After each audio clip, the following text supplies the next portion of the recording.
guest. There's the Thirsty Thursdays episode 33 that I forgot to put on the front screen. Isn't that lovely? All about all inventing with Matt Pryce, because that's exactly what it's going to be. It's going to be Matt Pryce at his best, Matt Pryce being cool, Matt Pryce out in the field, and Matt Pryce being I don't know what, but we're going to get to that. So which is pretty cool. But I also want to say that along with Matt Pryce. So let me just tell you a little bit of about Matt as we're looking at his lovely pictures. Matt Pryce is the marketing and communications manager for Centrotherm Ecosystems and the manufacturer of InnoFlu brand polypropylene vent systems and Air Excellent air management systems. He's written several HVAC industrial publications. He sits on the Hardy Marketing Council and co-hosts the Mechanical Room podcast with Mike Sikoris at Centrotherm's Director of Sales. So he's released 4 albums, plays all the instruments, including the accordion. So my first question to you, Matt, and I'm going to take this off the screen in a second, but I'm going to go back to it. The top right-hand corner, you said, now this is the green screen pic with you, and you titled this picture Sammy G. Now I know I'm not as young as you are. I mean that's obvious, right? So I did a little Google searching on Sammy G, right? So I got a slew of crap, right? I got this little kid doing rap. I got a female Barbados singer doing Caribbean music vocals. I got a ton of DJs who go under the name of Sammy G. I got a female rapper named Sammy G. It was a tavern in North Carolina, a Tuscan grill in Palm Springs. So I got to ask you, what's the reference? Oh, well, it's none of those things. So, so that photo I took, to show support for the man whose silhouette is in that T-shirt. And Sammy G is short for Samurai Guitarist, and it's a fella out of Winnipeg who is one of my absolute favorite YouTube personalities. He inspires me in a variety of ways. He's an incredible musician, super funny and knowledgeable, and his content is super original. And he always says, hey, the great way to keep this content going is to buy some of the merch.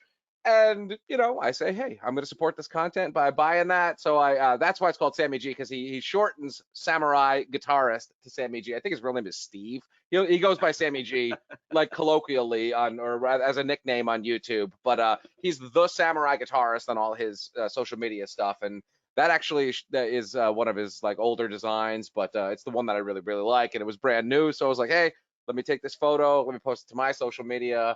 And it's it's a decent picture of me too, so I figured I'd include it in the in the bio or the the media package that I provided you ahead of this the appearance on Thursday.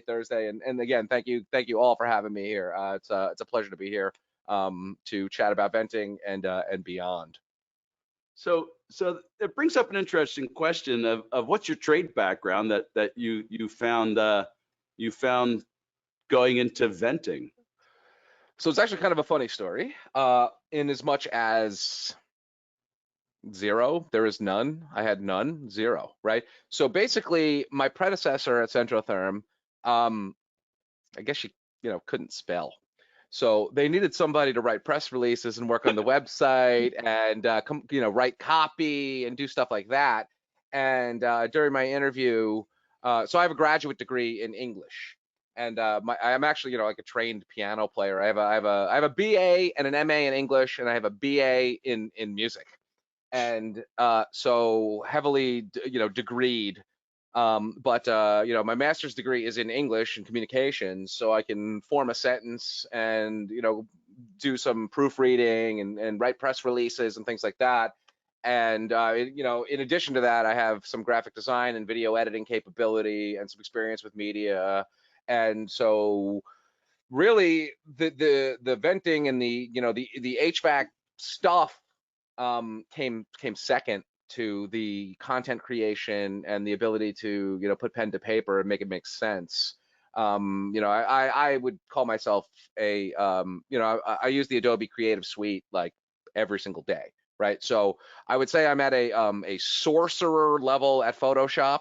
And then other than that, I'm, very competent in Premiere Pro, in Illustrator, InDesign, all that sort of stuff. So I don't need to know what the heck an elbow is to do the catalog. I just need to, make sure that the actual pages line up and the formatting is nice, right? So that's where we started. And, over the years, I've now worked with, now I've been at Centrotherm for this is my 7th year there, right? And you can't help but be there and start absorbing some of the tech knowledge, right? So in my interview, I always say this because I actually asked the congressman this question, the same one when he came to the Centrotherm factory. The VP was doing my interview, and he says, what kind of water heater do you have in your house? And I had no freaking idea. I had no idea. I believe I said one that produces hot water was my response, right? And which is true. But I don't think that was quite the answer he was looking for. Now I know I have a tanked A.O. Smith with natural draft, so I know a little bit more about it now. And actually, when I go to like Airbnbs and whatnot, I always open up and I take a look at what's going on inside the mechanical room if it's available to me. I'm always critiquing my friends' basements and what have you. Like, oh, this is the diamond plate. Somebody did a real good job over here. Or you got some PVC going on here. I think you better take a look at this and maybe rethink this and put it in a high efficiency machine. But so over the years, really, it just sort of became natural to sort of grow and learn stuff, right? And now I work with our engineering team and folks like you at NTI that I talk to, I learn stuff from.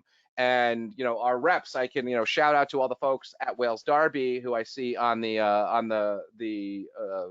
attendee list here. When they've got all industry experience that goes beyond me. We tackle problems, and I learn stuff every day from people who have a richer HVAC and hydronic background than myself. And 7 years later, I know enough to sell the product, and that's where and that's sufficient for now.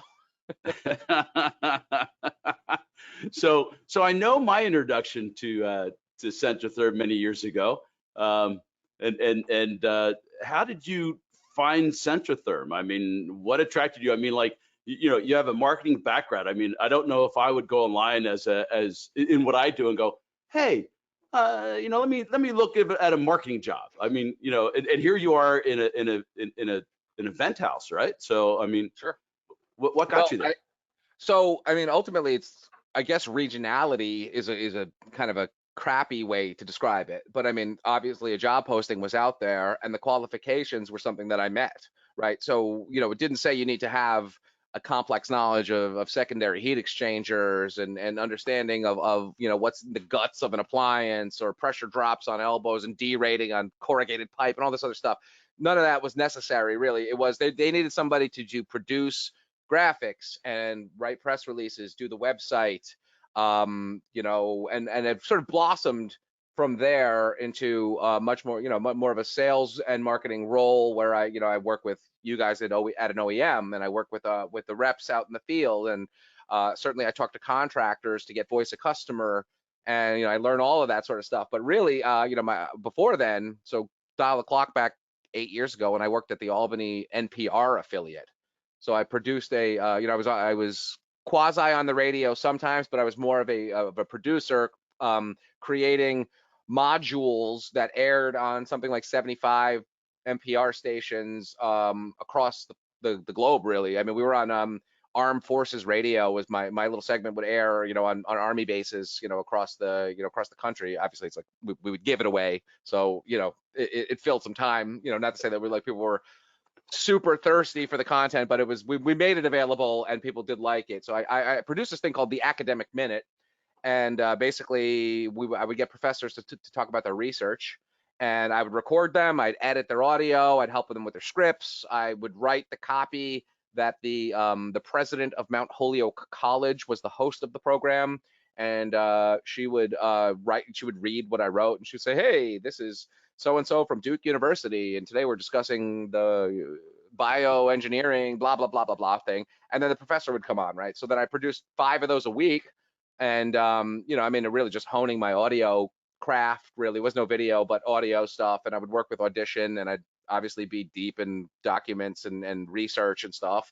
And I mean, it's public radio, so you can understand kind of like why I needed to grow there if I wanted to pay a mortgage, right? So start looking around a little bit later on, and you know, then went to the private sector, if you will, and yeah, I mean, I mean, there's a lot of carryover there. I was marketing that radio segment. You know, it was my job there to get it on Armed Forces Radio and to get it out to NPR affiliates and convince them that they want to air this content on their stuff. So I would make advertisements and I'd make banners and stuff, and I would go to trade shows to sort of just advance the brand of that particular radio show.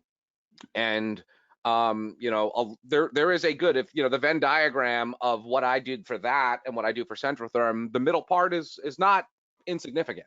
You know, obviously the subject matter is very different, but the processes and understanding who our targets are, and you know, the nuts and bolts of marketing are basically the same. It's just, you know, it's just a different industry to work in. So you know, and then since now I've been at Centrotherm for, this is my 7th year, going strong, growing as a company. I mean, we're expanding at you know, exponential rates at this point, and you know, looking forward to you know, bright future as well, expanding the product line, and you know, just sort of growing the brand, and you know, just handling the marketing and the communications, I guess, as best as I can. So you're the person I have to thank for not putting the OEM listing for the adapters, the OEM adapters inside the catalog. Yeah, well, we can't do that. That's just it changes too much. I mean, that was my answer. yeah, I mean, ultimately, so you know, with you know, I'm not exaggerating when I say sometimes Kieran, shout out to Kieran, one of our great engineers, he handles the techie stuff, and I handle the HTML stuff, let's say. I mean, he sends it over to me, goes, hey, I'm so sorry, this is like the 4th time this week we've updated it, right? And I mean, that's the truth, right? So that's why I can't be in the catalog, because you guys are updating your stuff. Every other OEM out there is updating their gear. And whenever I do trainings and stuff, let's say on some of our proposal software, I always say, hey, you want to bookmark the website, don't save the PDF. As soon as you save that PDF, it's obsolete. So that will never be in the catalog, just because we're asking for, we're going to be distributing out of date material, like almost, you know, maybe the next week. We have the same problem with our catalog. Yeah, the catalog's a bear, man. I mean, I'm trying to push everybody towards just using PDFs. I can be really nimble with digital content.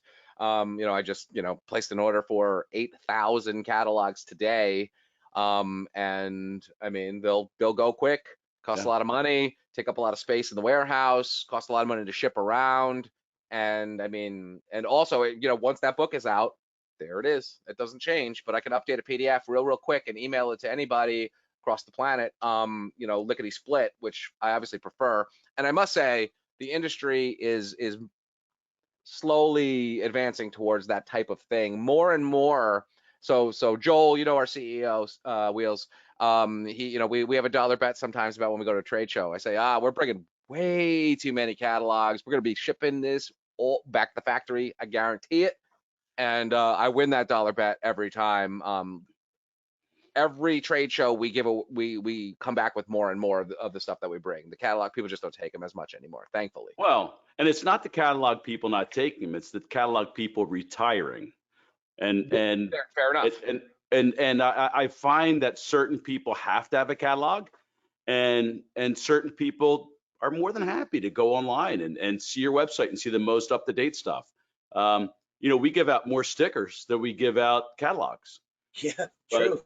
But you still have that guy who wants the catalog or he wants the cut sheet to give to his customer, and so that's it. You know, it's still out there. So tell me a little bit about the culture at Centrotherm, because the last time I was at Centrotherm, it was right after they moved out of a garage into a building. There was a total of 4 employees. 2 were father and son. 1 was still wearing diapers, cutting pipe in the back room, who's now living in Colorado. But and no longer he still wears the diapers. He's still in the diapers. but so tell me about the culture at Centrotherm, because you guys have really grown since the last time I was there. Leaps and bounds. You know, On the sales side, I really do want to give a lot of credit to Mike Sakaris, who comes from Schneider Electric, a massive company that is, way bigger than Centrotherm, and his experience at that at the corporate level on a big company like that has really helped us sort of shape the sales organization in a way that has defined roles and helped us expand and play a lot to our strengths. And so Mike has really been just instrumental in shaping the way we go to market. And Joel Jacoris, our CEO, he is the currently the longest standing employee at Centrotherm, which is amazing because so it goes, Joel is number one, August, our controller, is number two, then our production manager and myself are number 3 and 4 in terms of tenure at the company, to give you an idea as to how youthful or how young our staff is, and are fresh, if you will. But Joel really believes in progressive and innovative solutions, and we have a real culture of listening. I don't know if that's a really good way to phrase it, but what I mean is we want to hear ideas from everybody, no matter who it is, no matter what rung of the ladder you're on. We're gonna listen to you, and if it's a good idea, we will implement it. And that is what's really, I think, defined the last couple of years at Centrotherm, is sort of an openness to evolution, let's say.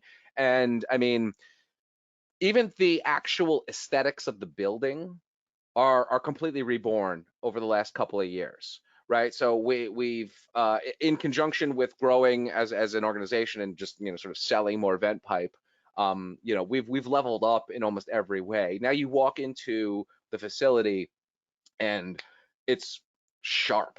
It's sharp. We have the foyer has got a beautiful tile floor now, where it used to be kind of older carpet. I mean, like, it's the little things like that that really do change the way you feel walking into the office, and make you feel proud to be part of something like that. I mean, where there used to be a couple of cubicles in the upstairs, it used to be, I think, like the accounting department was there, and I forget, there was like some boxes, some old school like Dilbert-esque cubicles, right? And now there are like really inviting couches and sort of like high top seating and a 70-inch TV, and we do meetings there. And I mean, it's comfortable, right? It's inviting, it's relaxed, it's not stuffy, it's not corporate, for lack of a better term. It's really inviting. It's really, I don't want to say futuristic, but it's like, it's comfortable. It's inviting, and that really does sort of beget a positive culture where everybody's sort of happy to be there. And because you feel, I hope everybody, I personally feel this way, so I hope everybody else does as well, feels that they're listened to and that their ideas are valued. And that engenders a positive sort of workplace. I must say that there's a great deal of friendships that are there. I mean, not everybody can be friends with everybody, especially we're growing by leaps and bounds. I mean, it used to be I knew everybody's first and last name and their kids and their birthdays and all that sort of stuff. Now I walk and I'm like, hey, how are you? Nice to meet you. How's it going? And it's like, okay, when'd you start? 3 days ago. Great. Welcome to the team. But I mean, like, immediately when we conclude this podcast, I'm gonna go to the inside sales team leaders. She's her girlfriend is doing trivia tonight, and I'm going to go and continue Thirsty Thursday, with some of my coworkers, right? Our regional sales manager from the Great White North, Mr. Dan Smith, is in town this week. We had a bit of a production. We needed some help, and we was like, hey, does anybody want to help? And he was like, all right, I'm coming in from Alberta. He's been out in the warehouse this week making cartons, kitting stuff up, and I mean, so he's pitching in the warehouse this week. And I mean, he's out there. So we're gonna go, and I'm gonna go have like a couple drinks with my work people, who are also some of my closest friends now. And I don't think that happens at a stuffy, tense, place where the name of the game is cutting each other's throats, backstabbing, and stuff like that, which of course happens. But that's not what really goes on, at Centrotherm.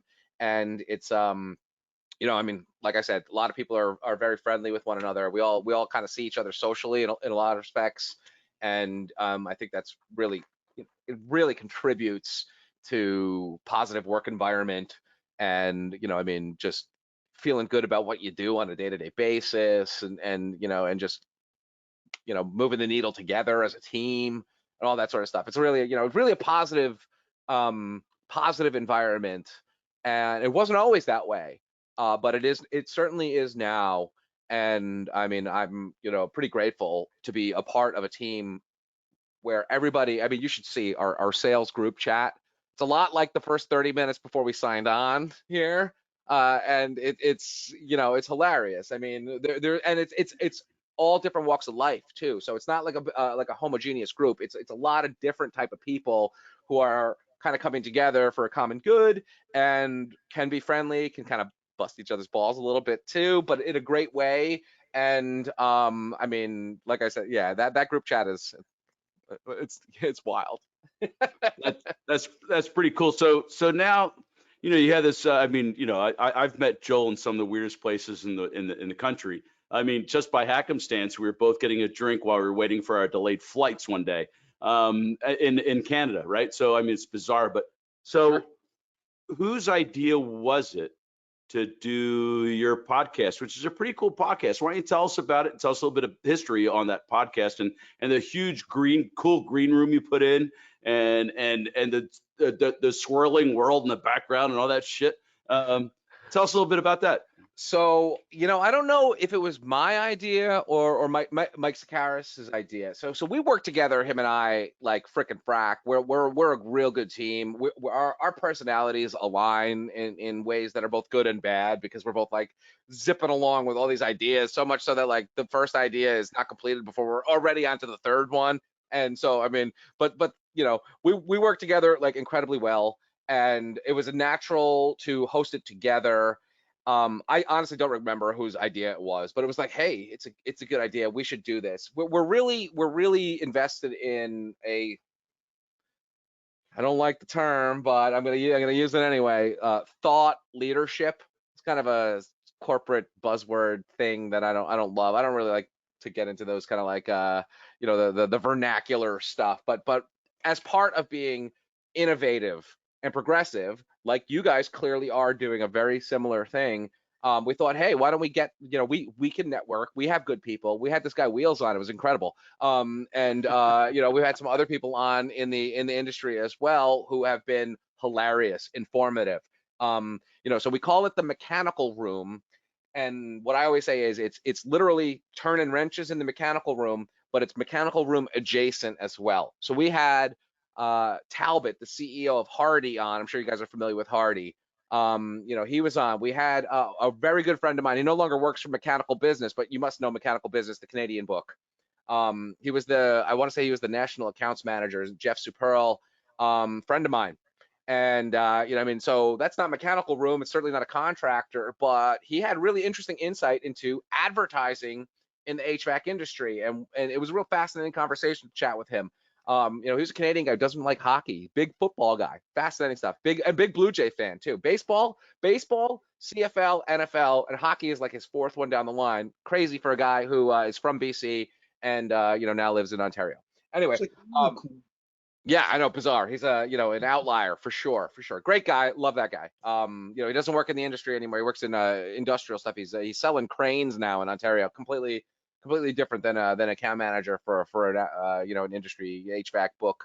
But we just wanted to open the conversation and talk to all walks of life and everybody who's sort of even tangentially related to what we do, right? So Wheels was really the first manufacturer personality that we had on, but we've had several contractors, we've had wholesale personalities, manufacturers, reps.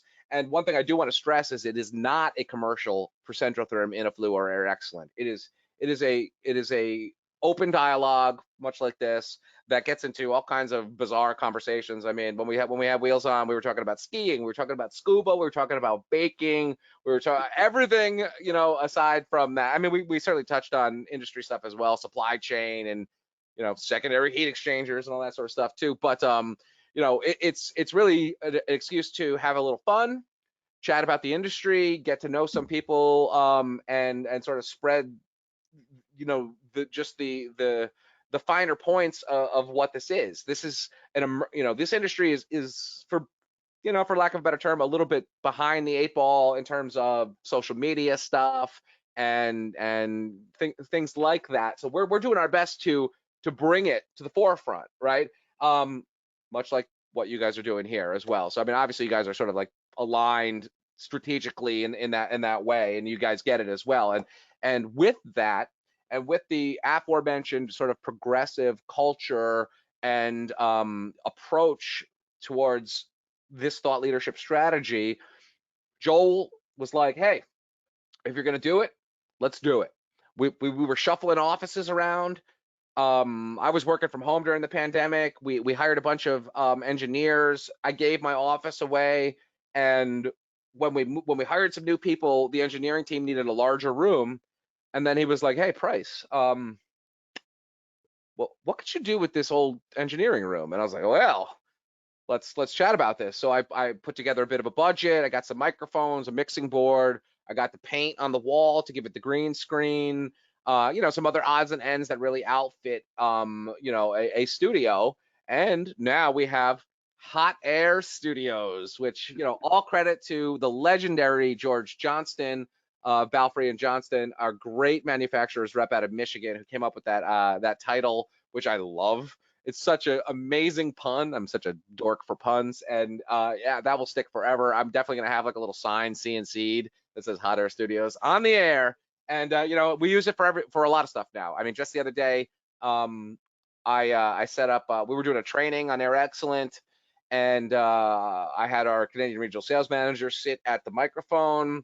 I put the green screen behind him. The planet was spinning around, and he was like live on the air, like it was live straight from like Sean Hannity's studio or something like that. The animation, the movement, the color, and then so he's sitting there and he's kind of like off to the side, and I put his little PowerPoint presentation over his shoulder, just like a news broadcast would be, and I sit there and he's Letterman and I'm the producer basically. And I click the camera angles and I adjust the microphone settings. And when it was time to show a video, all of a sudden the video is full screen. And when the video is over, it goes back and it's just him there with his PowerPoint on his shoulder. And I mean, we're having a ton of fun producing high level media. And I mean, it's exciting. It's innovative. And I mean, it's something that not a lot of folks in this industry are doing, so it really sets us apart as an organization. It's fascinating. I know that we've got some folks in the audience here who have sat in on a couple of those calls where we've utilized. It's pretty new. So Wheels, when you were on, that was really the first time we did that with the studio. It was brand new at that point. So we've only had a couple of forays into green screen technology, but really the sky is literally the limit with that type of thing, and we are definitely going to continue having fun with that and make it better, improve the resolution, maybe more planets spinning, fluorescent colors. I don't know. It's there's no real end to the possibilities, and there is certainly no limit to the ideas that we have. So apparently you're as ADHD as I am, so that's a good thing. So now my next question is actually twofold. And bring it into the Centrotherm product a little bit. Why would a contractor use Centrotherm versus the competition? And if they do, and they happen to Instagram it and certain keywords, what do you have going on? Why don't you, I'm going to spill the beans here a little bit and give you a little follow through there, follow up. So, I mean, ultimately, the there are several reasons, and we can go through the features and benefits of our product if you which are vast. There are a lot of reasons you might want to do it. If you got a bad back, our product is straight up lighter than CPVC, right? You don't want to carry that stuff up to the roof. It's a two-man job. A stick of CPVC is heavy as hell. The thin wall of the polypropylene stuff is significantly lighter while still maintaining the structural integrity to vent those high efficiency appliances. You know, the younger generation is tired of gluing. Nobody wants to get stoned off those horrible glues. That is just not the way we want to do it anymore, right? I mean, there are probably some real folks out there who are just brain dead from just living with primer up their nostrils for forever, right? Yeah. So no glues, no primers is a real big selling point, right? So we have a male female system instead of a male male with a coupler, and the socket is with a gasket, and you basically just insert them, and that's it. You basically set it and forget it, more or less. A little bit of lubricant and it slides right in, and you know, no gluing, no priming, no dry fitting. You can adjust them in place, and it's lighter and faster, right? So it's faster, it's easier, it saves you time and money by being quicker. You can get in and out of the job like super fast. If you make a mistake, you can adjust. You know, once those glues are set, you know, you got to cut that stuff out. I mean, you know, so some of the competition isn't really even designed for these applications, and as a result, they're, you know, kind of dangerous to use in some respects. You know, certain high efficiency appliances are going to exhaust at a temperature that could have some very disastrous results if you're using low grade polymers like PVC. You know, our polypropylene is UL 1738 and ULC as 636 approved, or listed to rather, which means that they underwent rigorous testing to show that it is UV stable, that you know, impact resistant, cold weather resistant, you know, temperature rated up to 230 as opposed to, you know, a much lower, I believe it's 149. You know, so there are a whole host of reasons: speed, safety, you know, and that's the only thing that we do, right? So our product is 100% focused on venting. It's not, you know, available on the shelf and let's just do it because it's a tube and maybe it'll work, right?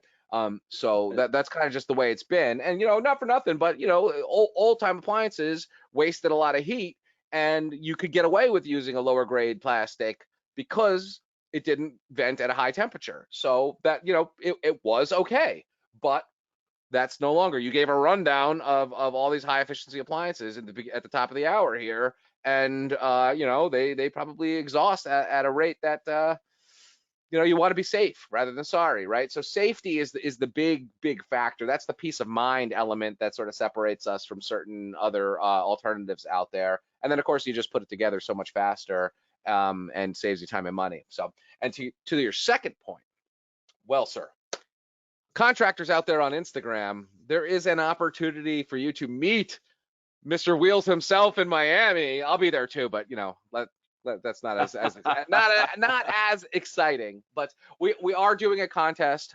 We are holding a amazing event, and I unfortunately can't divulge a majority of the plans we have because it is super top secret. But South Beach, Miami. I mean, geez, in January, right? So if you're in you know, upstate New York or you're in Canada, it's a little chilly. I think the beach is pretty enticing, and all you need to do is install a bunch of Iniflu, take some photographs of it, post them to your Instagram with the hashtag Centrotherm influencer. And you know, we're monitoring that very closely. There are a handful of entries. This contest just went up yesterday. There are already a handful of entries out there for people who are vying for this trip to Miami. And so essentially what we're doing is a networking plumbers Olympics down in Miami with a lot of folks who you probably know. We've got a great guest list already, and we want to make sure that it's open to pretty much to anyone. So get on Instagram, post your installation photos, hashtag Centrotherm influencer, and I believe the contest runs till December 17th, at which point we pick a name out of the hat, and some lucky installer will be jet setting down to South Beach, where you might see me in a Speedo. Ooh, ow. We will dive. Oh, Ah, no, ah, my eyes. Oh my God. yeah, no, Steve, don't you try that, Steve. Don't you try that. I need to get a little. I got to go tanning first, believe me. Otherwise, it's going to be like, you know, like a lunar eclipse of some sort. But yeah, we're you know, if you want to have some cocktails on the rooftop bar with the Centrotherm staff, with you know, industry luminaries, with Mr. Wheels himself, then you know, you got to get in it to win it. And all you got to do is post on Instagram, tag Centrotherm, hashtag Centrotherm influencer. And I mean, I know we know that people are doing these installs out there. We're shipping loads and loads of pipe these days, so it's going in somewhere. Everybody's got a camera phone. Post to Instagram, and you know, you might be joining us in Miami in January, and it's not something you want to miss. It's going to be. I mean, I'm incredibly excited for this event. So now we're talking about Centrotherm installs, which brings up an interesting series of questions I have here that I'll lump them both together. So because I know they're probably related. Is there special training that people need to take to install InnoFlu? And does your warranty hinge off that? So specialty training, not really, right? So we love training. We are all about training. Training is a huge part of what we do. We want to train. We are ready to train. We are excited to do it. That being said, a couple of YouTube videos, look at our install guide, and if you're not a complete novice to this stuff, you're probably good to go. This is not complicated stuff, right? So as long as you adhere to local codes and follow our installation instructions, which are pretty simple, you should be able to get this together, right? I mean, anybody who's been doing this, anybody who's done heating installations in the past with PVC, with steel, should be able to make this jump to polypropylene to InnoFlu without that much of a, you know, of a learning curve, really. I mean, at the end of the day, it's pipes, right? So, I mean, you put one pipe in the other, you put the connector ring on, make sure everything is sealed and supported. You got to do that with any system, right? So, you know, it's not typical, you know, it's not that complicated. I must say, I'm not an installer, and I'm confident that I could do a simple one. Complicated one, maybe need a little help, but simple one, I can put it together. I've done this training, and I am a novice, right? I'm a piano player or an accordion player, right? And not a journeyman heating installer with you know, with years of experience. And that should sort of speak to the simplicity and ease of installation of the product. So really, I mean, so yes, we train. We love training. There are of course tips and tricks and ways to get really good at this and put it together speedy, and you know, shave seconds off of each install by being efficient about certain things. But anyone with sort of a modicum of experience in a mechanical room, anybody who's installed PVC or steel or CPVC, should be able to make the transition without, you know, a tremendous amount of learning curve. It's probably, you know, it's easier than you know, you need less stuff, right? There's no glues, there's no primers, so less components overall to actually to get it done. So, you know, make your seals tight. Use your connector rings if you're using diameters where that is mandatory, which is only 2, 3, and 4. If you're doing a commercial installation, the socket is deep enough that it's not required by UL to use those connector rings and support it properly. You know, I mean, that's common sense, right? You know, the weight of the system there, you know, if it's heavy, it'll sag and stuff like that. I mean, that's any system, right? So learning curve is not high. That being said, get in touch and we will set up a training. We also have a litany of YouTube videos that explain some of the finer points: field cutting, deburring, and chamfering, you know, support clamp stuff, the actual fitting connections themselves, snapping the connector ring. It's all very basic, and it's very easy to kind of get the idea just by watching some of these short YouTube videos that are available on our website. So that being said, when you go through a masonry wall, do you have to sleeve Centrotherm, or can you go straight through with it?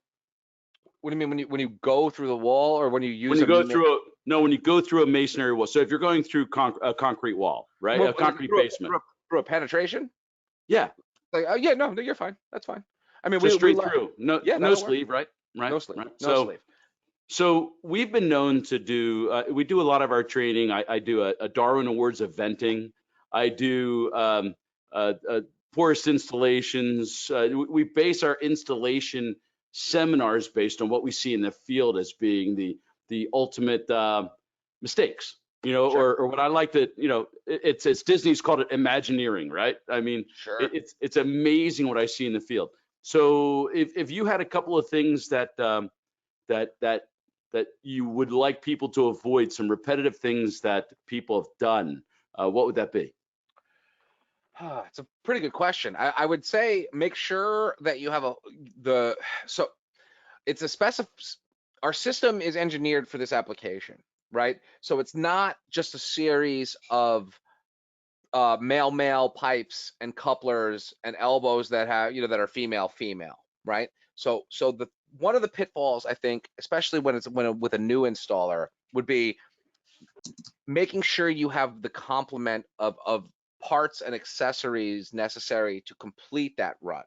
What you don't want to do is be missing something, be it a 45, be it a 90, right? Our elbows are 87s because we have the pitch for condensate built in, but they're 90s, right? Make sure that you have the proper quantity of support clamps, the proper quantity of connector rings for each fitting to complete the installation, right? That I think is maybe the biggest thing at the very start when people first get their feet wet with this product, is not understanding that PVC is 4 components basically, and then you just sort of cobble it all together. We have a lot of accessories. We have test ports, we have an array of terminations, we have all kinds of elbows, we have long sweep, we have short sweep, we have black ones for outside that are sort of just more of an aesthetic choice, right? So making sure that you go to the job site aware of what the system is going to be when you're done, and just make sure you have all your parts at the start is really one of the first things I would say. So a little bit of forethought goes a really long way. We understand very completely, it's one of our big battles, right? Is that we are an accessory line, right? People have picked out their water heater first. They picked out the boiler first. Then it's, well, what else do I need, right? What goes on this stuff? So understanding the scope of the mechanical room is critical to sort of an efficient installation. And what we don't want is somebody having to make multiple trips back to a distributor to pick up something that they didn't and figure on at the onset. So that's really the main one. Is there anything else? Yeah, just knowing, having a plan and a strategy, and also leaning on our resources is a great way to avoid any of those pitfalls, right? We have a customer service team, just like you were talking about at the top of the hour. We're ready to answer questions. We're ready to help you find the proper adapter. We're ready to do capacity sizing and help you understand that maybe you need an increaser, maybe you need a reducer. This particular appliance requires a flue clamp for the adapter. This one uses a stainless steel flue collar, so you need this or that. That kind of stuff is the biggest. Yeah, Ted, what's up? Man, I just want to walk back a statement you made earlier Sure. about black. You mentioned as an aesthetic choice, but at the same time you said outdoors. Sure. So that begs the question: is Centrotherm, is the flue pipe UV stabilized, and is it black because it's UV stabilized and meant to be outdoors, or does it matter that the gray is out there? The answer is yes, right? So all of the pipe that we put out there is tested to the same ASTM standard, which I could look up. It's like in a folder on my desktop right now, but specifically which one it is. But all of it is tested to the same UV standard that is a requirement in order to achieve that UL 1738 and that ULC S636 rating. So it doesn't get that pass unless it passes that UV test. So the answer is you can put it outside, no problem. Now I said outside because people tend to prefer the black particularly in a residential setting. It's a little bit lower profile.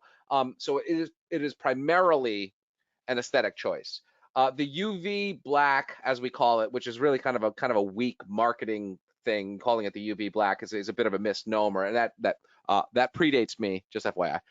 So it's actually gotten us into trouble because people think that you can only use the black outdoors, and that is false. You can use you can use anything. You can use either of them outdoors. And another thing is fascinating is you can paint it.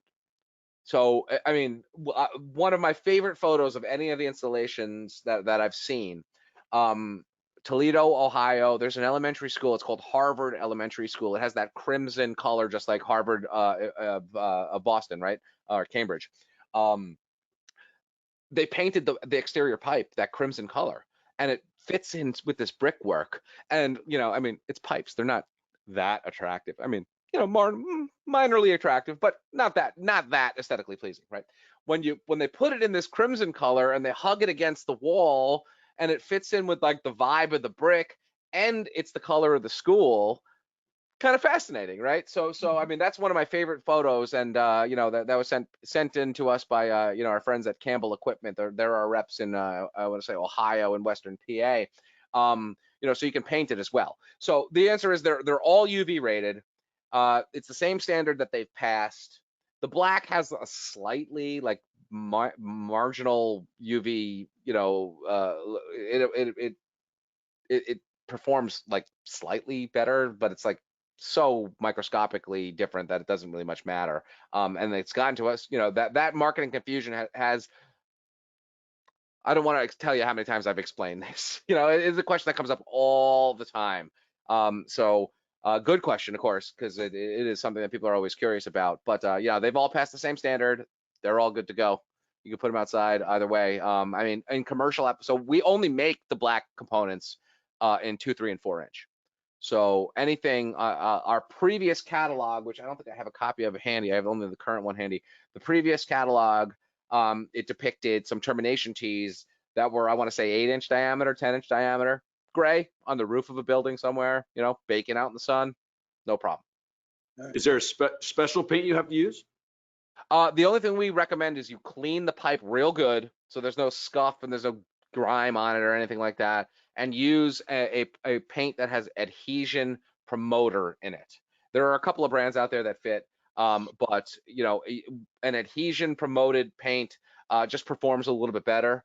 And there are a handful to choose from. I mean, you can get them at Home Depot. So is Cool. there a preferred cleaning method when you said clean it? In other words, Little spit shine goes a long way. With denatured alcohol, you can Nah. clean it with anything.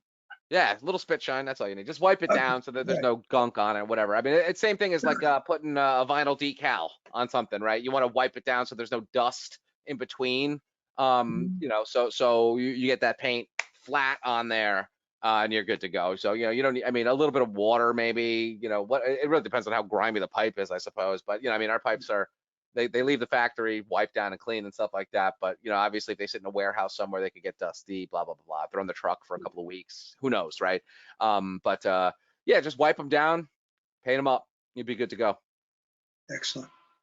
Have you been involved at all with the update writing on the NFPA 54, and with the inclusion in that with the new PVC 738? 1738, yeah. 1738. Yeah. So yeah, a little.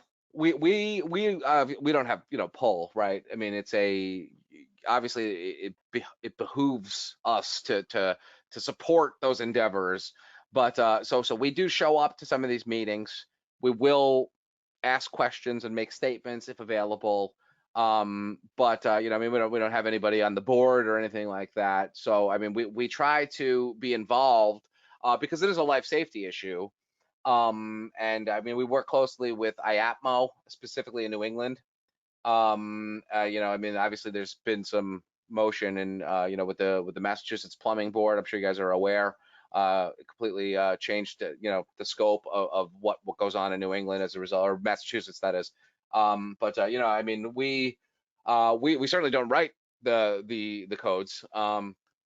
We'd love to, but Yeah, I mean, we're involved in a civic capacity, which is about as far as we can get, without actually being, sitting on there. So we do attempt to make our case where it makes sense. I know, our CEO has went to meetings at places like, in Ohio, where they were discussing pressure testing certain stuff, and certainly my colleague Mallory, who is now stationed in Boston, she works closely with the trainer, Peter DeFreitas, who's the IAPMO, the New England Director of Education, I want to say his position is. We give an ASPE certified presentation, which again is not a commercial presentation. It is a history of venting and a rundown of vent material, basically. And it just so happens that when you tell that story, it looks favorable upon polypropylene, which is obviously why we tell that story. But I mean, ultimately, we're not the only polypropylene in town. So it's really a life safety thing. And we do our best to be present in whatever capacity we can on those meetings. And we certainly want to be involved. So we are, I've worked with ICC, we've worked with IAPMO. I've never personally worked with NFPA, but obviously I'm aware of it. And we are always looking for the right person to chat with, be it a fire marshal, building inspector, that type of person, to sort of spread that message of safe venting. Cool. So takeaway on this, the 3-inch or 4-inch or 2-inch InnoFlu can be mounted outside using the brackets right up the outside wall like you would PVC or CPVC. Can you put, now I know that we ask for a 1-inch clearance around 3-inch pipe in our manual. Can you put Centrotherm 3-inch, the InnoFlu 3-inch in a 2x4 wall? I would think that would be. It's zero clearance to combustibles. So, I mean, you can hug it up against the wall. It does expand and contract. So we like it to be in its own, like in a chase, if possible. We do a lot of retrofit inside of masonry chimneys and inside of old B-vent, where it sort of use that old B-vent or use that non, a defunct masonry chimney as a makeshift chase. That's where we prefer. It certainly can be external. Cold weather makes it a little bit brittle, and it becomes a little bit more prone to impact stuff, which is obviously not, the system won't fail, but like if a tree branch hits it in the dead of winter, it's not ideal, right? So we do prefer chase of some sort, so that's the better, safest way for it. Okay, all right. So you used to have, and maybe you still do, 2 products that have come up on the screen, a blue flex pipe called Blitz for air intake, and another one was the Centrotherm field kits. What are these? I've never heard of them. So Blitz is something that I think we discontinued a little too early. I think we're having some conversations about bringing it back. Blitz was a non-UL certified combustion air product. You could just home run right off of the air intake, and that is obviously a time saver. No glues, no primers, just flexible, straight from the intake right to the outside. And we sold it in a way where there was just 2 SKUs, right? The flexible coil, and then a kit so that you could terminate it to your preference, basically, right? And it wasn't, whether it was the color or the timing, it wasn't a real big seller. So I pulled it out of the catalog this last iteration, and of course, hurricanes hit, the resin plants, and PVC becomes really hard to come by, and then people are like, well, where's this Blitz product now, right? So we've had some conversations about bringing it back. I don't know that we will, but it's certainly something that we've considered a little bit. Now the field kit is a completely different story. That's a new one that's in the new catalog, and it addresses something that I was talking about before, which is, you finish your stuff and you're short an elbow, you're short a vent leg, you're short a support clamp, whatever. Basically, what it is a 2-inch and 3-inch, colloquially, we discussed this, but we call it the oh shit kit. And I said I won't put that in the catalog, despite my deep love and affinity for profanity. I was like, I don't think I could put that in the catalog, so let's give it a different name, right? So, but essentially, and especially for our installers in places like Montana, Idaho, in New York City, if you're in Brooklyn, it's not a problem. Where you can go to a handful of places and grab some components, right? It's not a big issue. But if you are at a job site and the nearest distributor is 3.5 hours away, it really is an oh shit moment if you don't have a support clamp or you can't finish it because you're missing a bird screen or something, right? So essentially, it is a tote and 2-inch, 3-inch components, a wide array of stuff that's in there, a couple of pieces of literature like some guides and installation instructions, and a little tracker pad to help you keep track of what inventory you've pulled out of that kit. And it's vent lengths, it's elbows, 87s, 45, support clamps, connector rings, a couple of terminations, a few other odds and ends, lubricant, stuff like that. The stuff that is the real oh shit moments. And the idea would be you keep that on your truck. You go to the store, you get what you need. Should you encounter some sort of obstacle, well, now you can. It's not an oh shit moment anymore. It's an oh, I've got that. No problem. Let's just pull it out and we're good to go. Matt, another question that's come up, the applicability of Interflu to various appliances, Sure. namely non-condensing equipment. So, mid efficiency, I guess they call it, but could you use this, let's say, with, I don't know, an 80% efficient boiler? It all depends on the flue gas temperatures. They're going to lose a lot of heat. It's going to burn a little hot. Probably not. I would direct that person to our OEM matrix to take a quick look. Most likely, it's not going to be on our approved list because the flue gas temperatures are going to be a little too high for us. Right. So I'm going to veer towards no on that. But we're approved for loads and loads of appliances, right? So it's possible it's on there.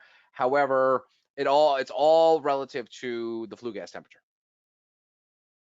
So your clamps and your locking rings, what are they made out of? Are they galvanized? Are they stainless? The connector rings are galvanized steel, and I'm not sure. I think the support clamps are also galvanized, but they have a rubber outer, which allows for some expansion and contraction, right? So they've got a little bit of a cushion around them because the pipe does expand and contract, minimally, but enough that if you were that glues would, might crack it, Amazing. So we've covered almost everything. Did I ask you about the accordion earlier and what got you into the accordion? Did I ask that question? You did not. You mentioned it, and I did this. I made a little accordion motion. I play a little bit of everything, right? So I'm a piano player. I play the drums. I play the guitar. I play the bass. I play harmonica. I play mandolin. I play banjo, ukulele. I play a little bit of everything, and I love. Oh, let's see. There's my accordion tattoo, right? So there's the keyboard and stuff like that. I'm a big Weird Al Yankovic fan, and the accordion is an unsung, amazing instrument that is I think way more difficult than people understand. I'm a novice. I can play a few things. I can make some noise. I can stay in the right key. I can polka a little bit. But when you get real good at it, you don't even need a band, man. You're doing so much stuff with the bass keys and the keyboard. You're your own orchestra, and it is to me a exceptionally fascinating piece of gear. I own 2 of them. I don't play them as much as I'd like to. When I get more free time, I've looked for a teacher. Let me tell you, they're few and far between. Oh yeah. So one of my goals eventually is to get real good at the accordion. I would say I'm like a C- right now. You know, compared to some of the other stuff. I got my 10,000 hours in on guitar easy, probably twice as much, right? But I'm probably approaching my third series of 10,000 hours on guitar. Probably pretty close on bass and piano as well.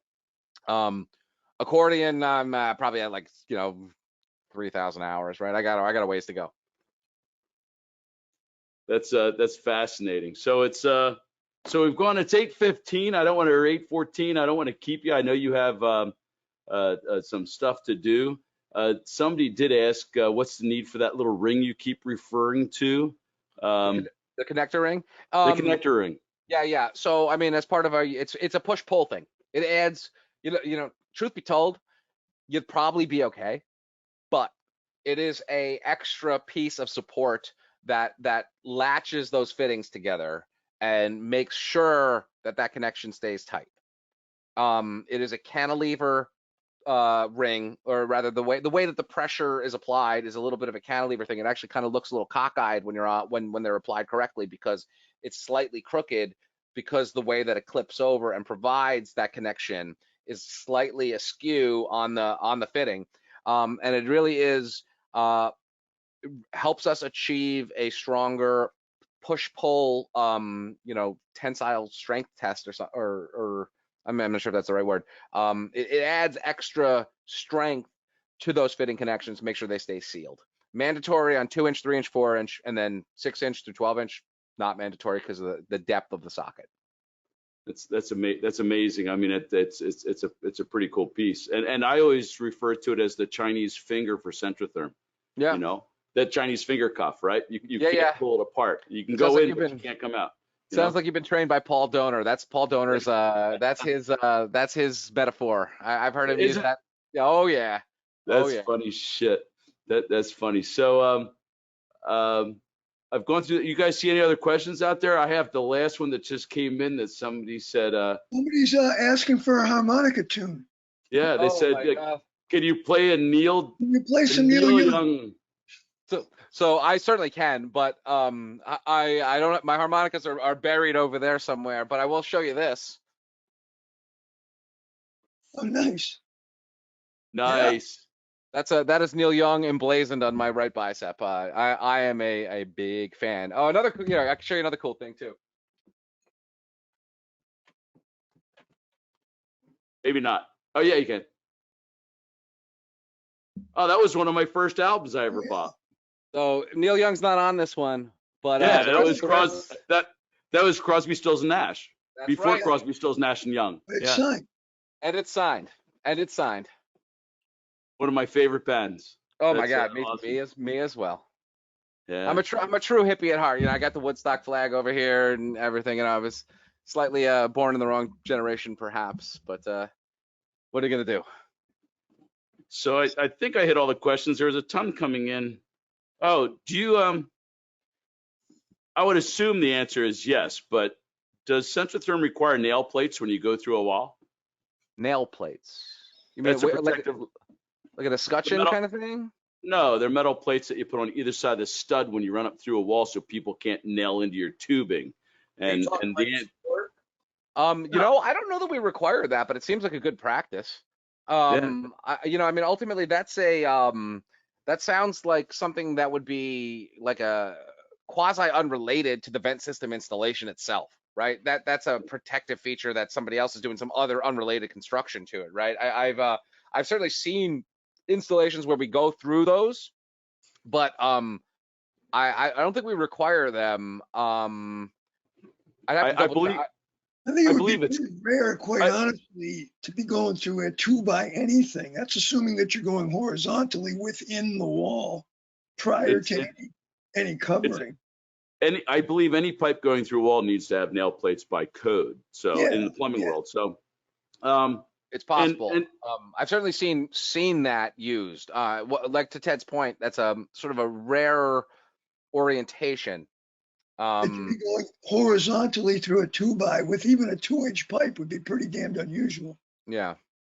So, and somebody has asked this to me multiple times, and this will be the last business question I ask because I know you got to get rolling. Why don't you have couplings?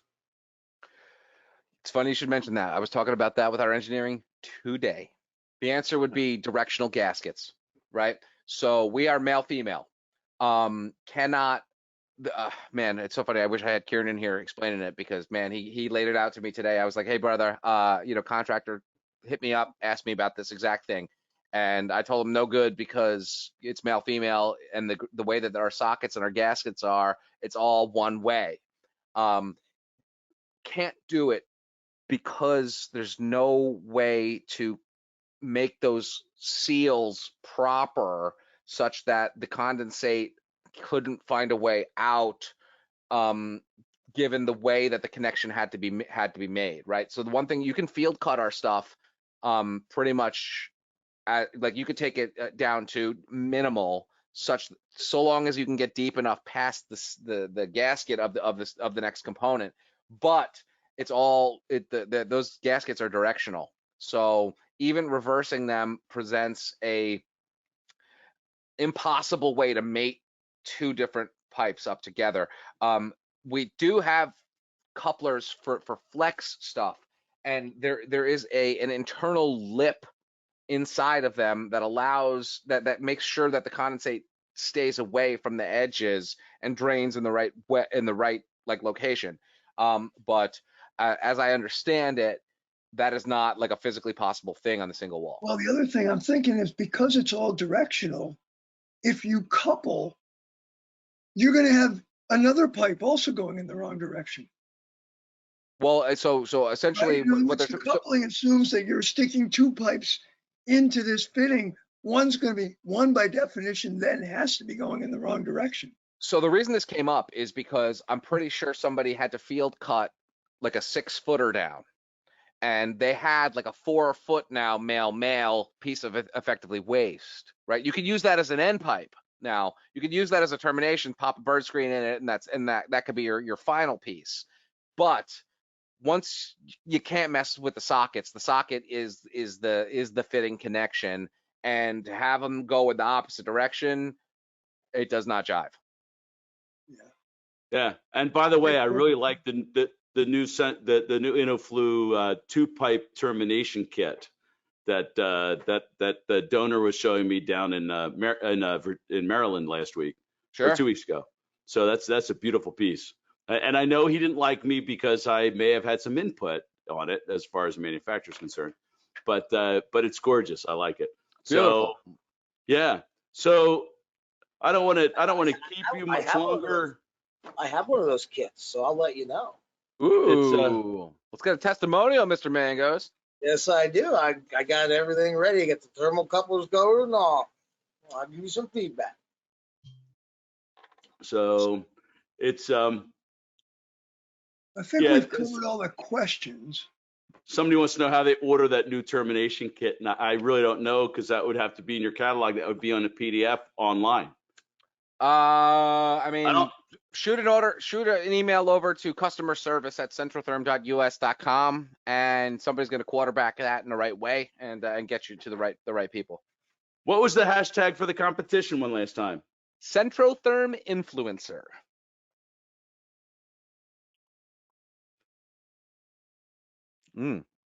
Stealing. That's a lot of spelling. That's a lot of spelling. I have to spell check that before I use the hashtag. Yeah, we're trying to weed out the idiots. You know, we only want the top flight people here. You know, you got to install proper. You got to spell. Staying away from the shallow end of the gene pool. That's right. That's it. So we're gonna open this to the open question and answers. Matt, you can leave anytime you want. You can play yourself out if you want. Grab a guitar, play a piano, do whatever you want. Oh my! Can you hear this? Let's see. Here.